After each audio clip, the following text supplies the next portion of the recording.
नमस्कार, मैं आपकी हिंदी अध्यापिका ज्योति शर्मा। अभी तक हमने पाठ 3 बस की यात्रा जो है पूरा कर चुके हैं। आज हमारा जो पाठ है पाठ 4 दीवानों की हस्ती। अब दीवाने कौन होते हैं?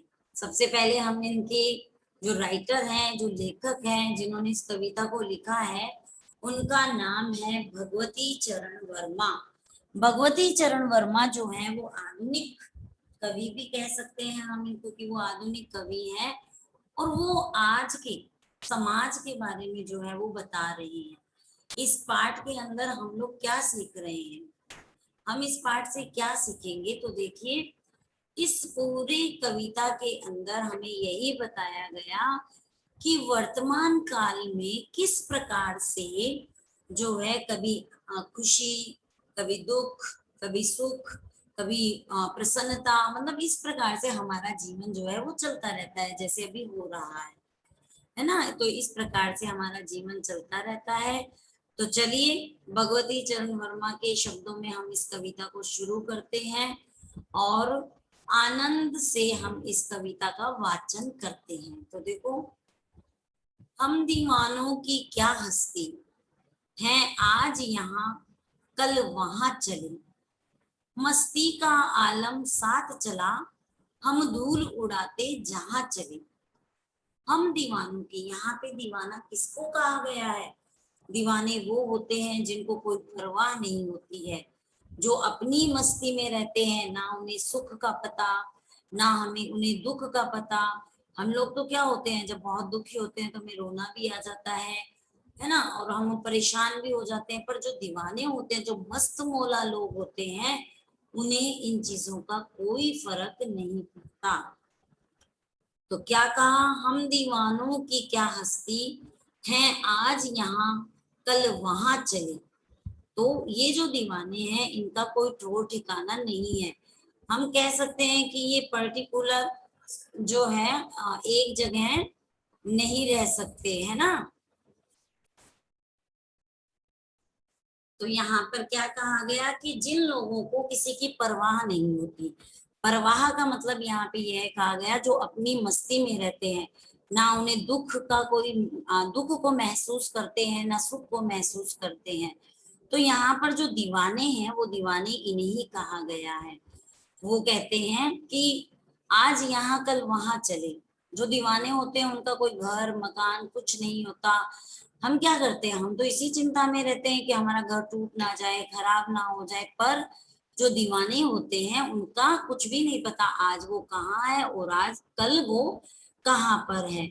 मस्ती का आलम साथ चला, हम धूल उड़ाते जहां चले।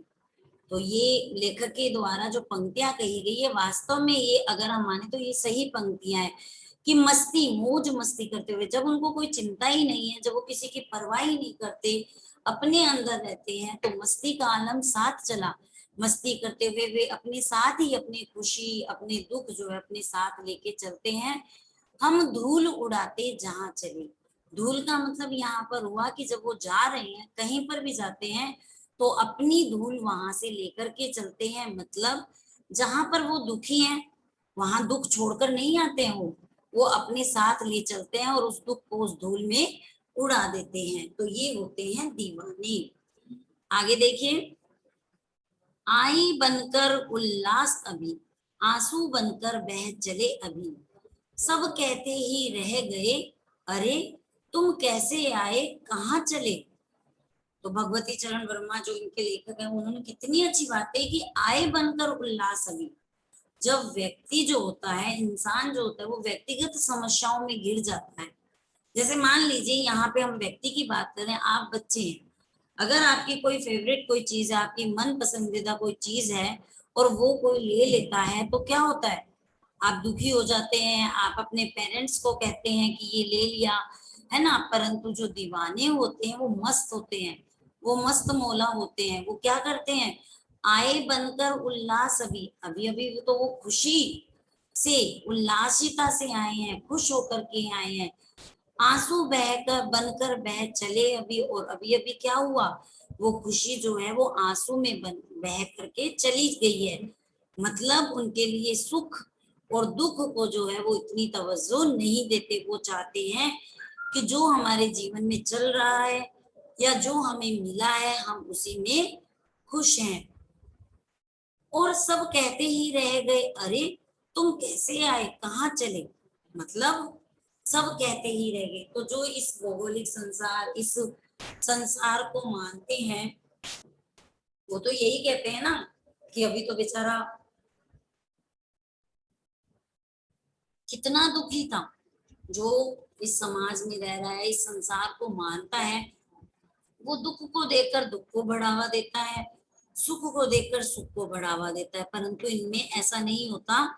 और इन दीवानों को देखकर लोग बस यही बात जो है अपने होठों पर रखते हैं कि अरे अभी तो कैसे आया था और अभी कैसे चला गया।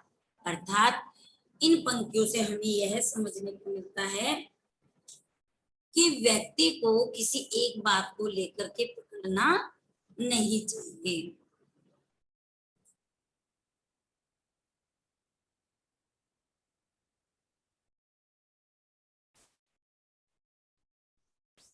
समझ में आई बात कि क्या कह रहे हैं लेखक अपनी पंक्तियों के माध्यम से? यही कहना चाहते हैं कि वास्तव में व्यक्ति को जो है हमेशा प्रसन्न रहना चाहिए।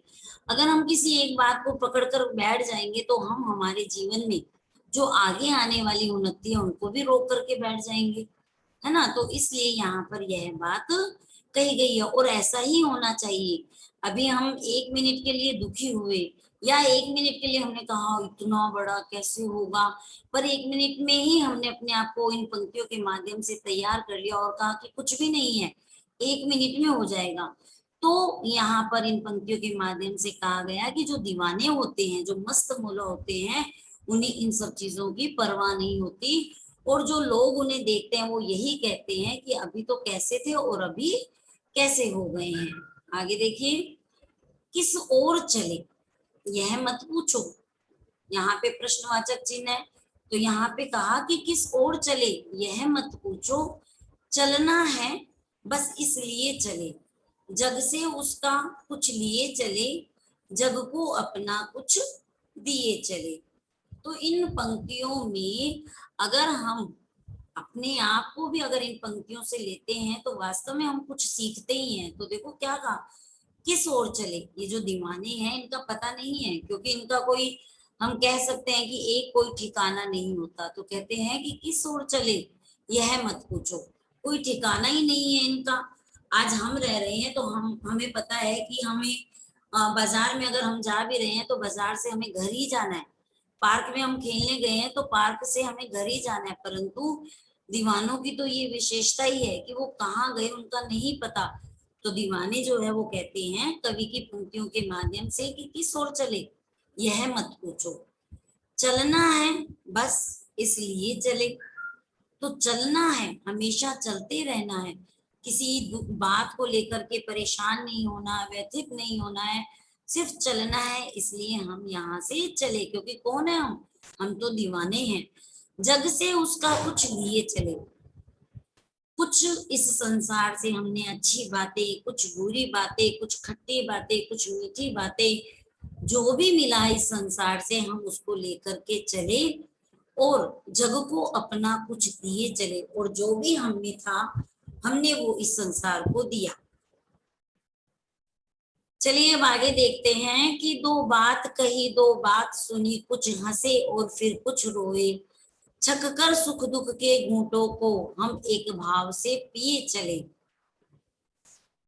तो यहाँ पर यह विशेषता बताई गई है कवि के द्वारा कि जिन लोगों को परवाह नहीं होती, परवाह मतलब जो लोग इस समाज में होने वाले जो रीति रिवाज है या इस समाज में जो परंपराएं हैं उन सब की उनको परवाह नहीं होती, तो वो क्या करते हैं,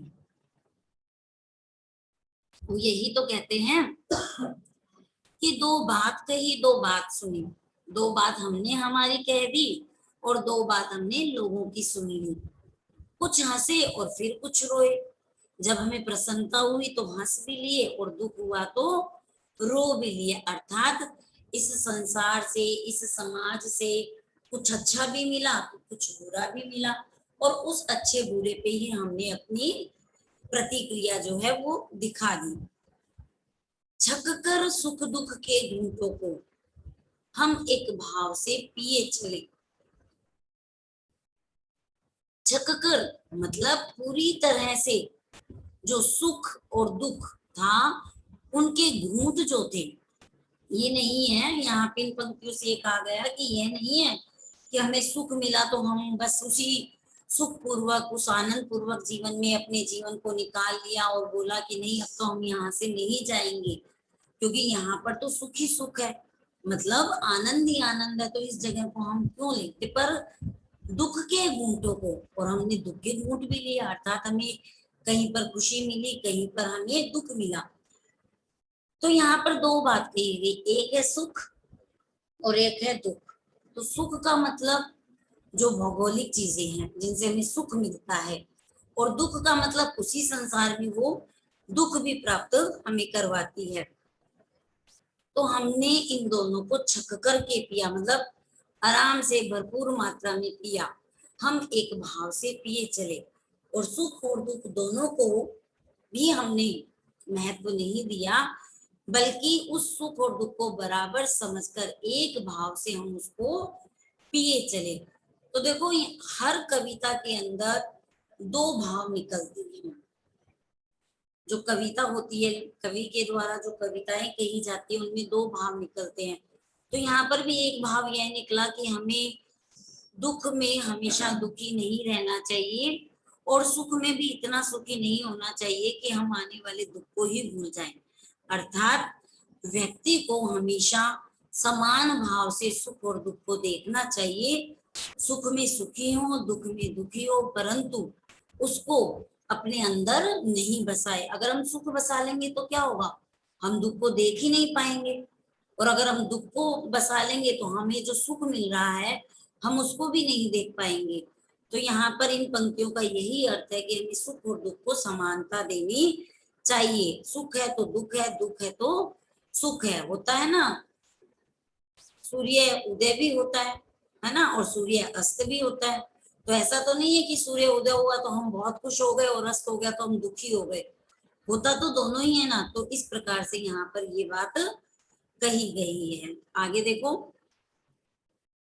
हम भीख मंगों की दुनिया में स्वच्छंद लुटाकर प्यार चले, हम एक निशानी सी उर पर ले असफलता का भार चले। अब यहाँ ये जो पंक्तियां हैं भगवती चरण वर्मा जी के द्वारा कही गई है, कहा कि हम भीख मंगों की दुनिया में। अब यहाँ पे भीख मंगे तो बड़ा अजीब सा लग रहा है कि ये दुनिया क्या भीख मंगी है। भीख मंगी मतलब मांगने वाली, तो क्या ऐसी दुनिया ये है। परंतु यहाँ पर यह इस बात का जो है अर्थ अलग निकलता है। मतलब यहाँ पर दीवाने जो है वो हमेशा देने वाले होते हैं। तो कहते हैं कि हम भिखमंगों की दुनिया में स्वच्छंद लुटाकर प्यार चले, हम एक निशानी सी उर पर ये असफलता का भार चले।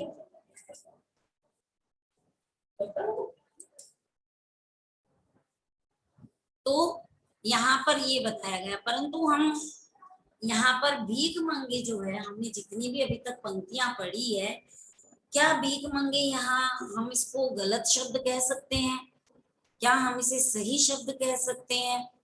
तो ये तो हमें पता चलेगा जब हम अपने जो कवि हैं भगवती चरण वर्मा जी, उनकी कविताओं का भावार्थ समझेंगे।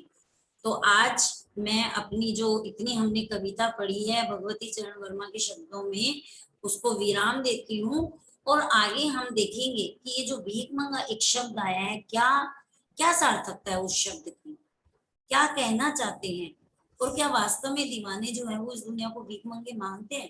तो बहुत सारे प्रश्न जो है वो हमारे दिमाग में एक उथल पुथल कर रहे हैं। उस उथल पुथल को हमें दूर करने के लिए हम अपने अगले अध्याय में भगवती चरण वर्मा की इन इतनी सुंदर पंक्तियों से समझेंगे कि दीवाने जो है वो और क्या चाहते हैं। तो चलिए आज हम यहीं पर विराम देते हैं। जितना आपको पढ़ा है उसको आप अपनी तरीके से भी उसका जो है अर्थ लगाइए कि और दीवाने जो है वो क्या चाहते हैं। फिर हम आगे इसका इन पंक्तियों के बारे में जो है चर्चा करेंगे। सब बच्चे अपना घर पर ध्यान रखिए।